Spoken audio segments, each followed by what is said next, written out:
খবর সবার? শহরের প্রত্যেকটা দিন কেমন ব্যস্ত দেখেছো? কি দ্রুত আর কষ্টের এই শহরের জীবন। চারদিকে শুধু উঁচু দালান কোঠা, আর মানুষজন যেন কাজের জন্য কেবল ছুটছে। কিন্তু তোমরা কি জানো একটা শহর সবচেয়ে ভয়ঙ্কর কোন দুর্যোগের মুখোমুখি হতে পারে? ভূমিকম্প।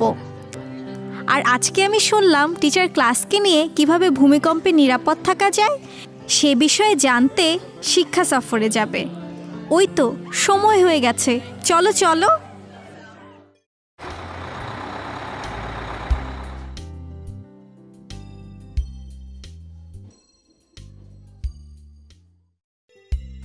আমার মনে হয় তোমরা সবাই ভাবছো যে এটা তো বিশেষ তেমন কোনো জায়গা না, কিন্তু তোমরা জেনে অবাক হবে যে এই জায়গাতেই দৈনন্দিন জিনিস এমনভাবে সাজানো যা আমাদেরকে ভূমিকম্পের সময় নিরাপদ রাখতে সাহায্য করবে। কিন্তু তার আগে আমি ভূমিকম্প সম্বন্ধে তোমাদের সাথে কথা বলবো, কারণ তোমাদের অনেকেই কখনো ভূমিকম্প দেখোনি। ভূমি বা মাটির কেঁপে ওঠাকে ভূমিকম্প বলে। এই যে তোমরা মনিটরে দেখতে পাচ্ছ, বাংলাদেশ ভূমিকম্পের ঝুঁকিপূর্ণ 3টি বিভাগে বিভক্ত। ঝুঁকিপূর্ণ বলতে বোঝায় যে এসব জায়গায় মৃদু বা প্রবল ভূমিকম্পের আশঙ্কা রয়েছে। এই যে এখানে দেখো যে বাংলাদেশের দক্ষিণ পশ্চিম দিকের রং সবুজ করা, তার মানে এটা অঞ্চল 3 বা কম ঝুঁকিপূর্ণ এলাকা, কারণ এটা হালকা ভূমিকম্প প্রবণ। এছাড়া বাংলাদেশের মাঝখান দিয়ে যেখানে ঢাকা অবস্থিত তা হলুদ, কারণ এটি মাঝারি ঝুঁকিপূর্ণ বা অঞ্চল 2।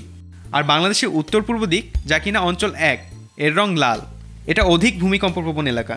বেশিরভাগ ভূমিকম্পই এই এলাকায় ঘটে, কারণ এটা 2টি সক্রিয় ফল্টের কাছে অবস্থিত, যা কিনা ডাউকি ফল্ট আর মায়ানমার ফল্ট। স্যার, ফল্ট কি? আর ভূমিকম্প ফল্টের কাছেই বা হয় কেন? আচ্ছা, ফল্ট ভালোভাবে বোঝার জন্য প্রথমে পৃথিবীর টেকটনিক প্লেট সম্বন্ধে জানা দরকার। পৃথিবীর বাইরের আবরণ বা ভূপৃষ্ঠ প্লেটের সংমিশ্রণে তৈরি, যা কিছুটা ডিমের খোসার মতো। এটা অনেকটা বিশাল মাটির টুকরা যা একে অপরের সাথে লাগানো।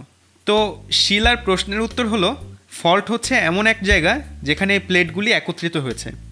এই ফল্টগুলোর কাছ দিয়ে বিভিন্ন রকমের চাপের সৃষ্টি হয়, কারণ এই প্লেটগুলি অনবরত নড়াচড়া করে। এই প্লেটগুলি একে অপরকে বছরে 10 সেন্টিমিটার পর্যন্ত নাড়াতে পারে। কখনো কখনো এই ফল্ট অভ্যন্তরীণ চাপের কারণে একে অপরের থেকে পিছলে যায়, ঠিক আমার হাতের মতো। এখানে যখন আমি এভাবে চাপ দিই আর হঠাৎ পিছলে হাত সরে যায়, তখন হাতটি প্রচণ্ডভাবে নড়ে ওঠে। ঠিক এইভাবে যখন প্লেটগুলো পিছলে যায়, তখন তা প্রচণ্ড শক্তিতে আমাদের ভূপৃষ্ঠকে নাড়িয়ে বা কাঁপিয়ে দেয়। ভূপৃষ্ঠের এই নাড়াচাড়া বা কম্পনকে আমরা ভূমিকম্প বলি।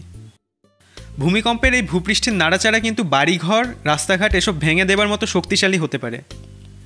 আসলে ভূমিকম্প কতটা শক্তিশালী তা মাপার জন্য একটা স্কেল আছে। এই যে এটা হলো রিক্টার স্কেল। এই যে যন্ত্রটা দেখছো, এই যন্ত্রকে বলা হয় সিসমোগ্রাফ, যা ভূমিকম্পের কম্পন পরিমাপ করে। আমাদের দেশে বাংলাদেশ আবহাওয়া অধিদপ্তর এসব যন্ত্র দিয়ে দেশের ভিতরের ও চারদিকের ভূমিকম্প পর্যবেক্ষণ করে। তারপর রিক্টার স্কেল ব্যবহার করে ভূমিকম্পের মাত্রা নির্ণয় করা হয়। যদি ভূমিকম্পের মাত্রা 3-এর চেয়ে কম হয়, তখন তাকে অতি মৃদু ভূমিকম্প বলে। 3-এর উপরে হলে একে মৃদু, 4 হলে হালকা, 5 মাঝারি, 6 শক্তিশালী, 7কে তীব্র এবং 8-এর অধিককে প্রলয়ঙ্করী বলা হয়। আমাদের দেশে আগে বিভিন্ন মাত্রার ভূমিকম্প হয়েছে। গত 150 বছরে বাংলাদেশে 60টি তীব্র ভূমিকম্প অনুভূত হয়েছে। হ্যাঁ, বড় ভূমিকম্প হলে তখন আমাদের কি হবে? আমরা কোথায় পালাবো? দুঃখের বিষয়, কখন যে পরবর্তী ভূমিকম্প হবে তা আমরা কখনোই বলতে পারি না। কিন্তু ভূমিকম্প যদি হয়, তাহলে প্রথমে যা করবে তা হলো নিজেকে শান্ত রাখবে, কারণ মাথা ঠান্ডা থাকলে তুমি নিজেকে যথাযথভাবে বাঁচাতে পারবে। দ্বিতীয়ত, তোমার মাথা হাত দিয়ে ঢেকে ফেলবে। তৃতীয়ত, মজবুত কিছু যেমন কোনো টেবিলের তলায় আশ্রয় নিবে। সবশেষে মনে রাখবে, কখনোই ভূমিকম্পের সময় লিফট ব্যবহার করবে না, আর তাড়াহুড়া করে বাড়ি থেকে বেরও হবে না, কারণ অতীতে বহু মানুষ তাড়াহুড়া করে বের হতে গিয়ে আহত হয়েছে। আমার মনে হয় আমি ওই অঞ্চল 3-এর উপকূলের কুঁড়ে ঘরে গিয়ে থাকবো, বিল্ডিংয়ে থাকবো না। সেটাই তো অনেক নিরাপদ। কথাটা ঠিক না বাদল। উপকূলে গিয়ে কুঁড়ে ঘরে থাকার অন্যরকম বিপদ আছে। তুমি উপকূলে চলে গেলেও সেখানে ভূমিকম্পের ফলে সৃষ্ট সুনামিতে আক্রান্ত হতে পারো। সুনামি কি? সুনামি হলো বিশাল সমুদ্রের ঢেউ, যা সমুদ্রের তলার পৃষ্ঠে ভূমিকম্পের ফলে সৃষ্টি হয়। এই ঢেউগুলো সাধারণ ঢেউয়ের চেয়ে অনেক বেশি বড় আর ধ্বংসাত্মক। এরকম ভূমিকম্প যখন ঘটে, তখন এত বিশাল ঢেউয়ের সৃষ্টি হয় যা কিনা একটা ছোট শহরকেও ভাসিয়ে নিতে পারে। এটা কিভাবে হয় স্যার? এই যে ছবিটা দেখো, দেখো কিভাবে পানির নিচে ভূমিকম্পের ফলে সুনামি সৃষ্টি হয়। দেখছো তো কিভাবে সমুদ্রের তলার প্লেটের নড়াচড়ার ফলে বিশাল ঢেউয়ের সৃষ্টি হয়। এই ঢেউ সমুদ্রের সাধারণ ঢেউ থেকে পুরো অন্যরকম, কারণ এটা অনেকটা পানির তৈরি একটা দেয়ালের মতন। আর এর উচ্চতা তীরে এসে অনেক বেড়ে যায়, কারণ সেখানে সমুদ্রের গভীরতা অনেক কম। সুনামির সময় তাহলে আমরা কি করে নিরাপদ থাকবো? সাধারণত ভূমিকম্প হওয়ার পর সুনামির ঢেউয়ে তীরে পৌঁছাতে সামান্য কিছুটা সময় লাগে। তখন সুনামির সংকেত দেওয়া হয়। যখন সুনামির সংকেত শুনবে সঙ্গে সঙ্গে উঁচু কোথাও চলে যাবে, আর তখন জরুরি সংবাদের দিকে খুব খেয়াল রাখবে। যাই হোক, যদি কখনো ভূমিকম্প হয় আশা করি এই কথাগুলো তোমাদের মনে থাকবে। ঠিক আছে তাহলে?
তিমুল, খুব খারাপ লাগছে তোমার এরকম একটা ঘটনা ঘটে গেল।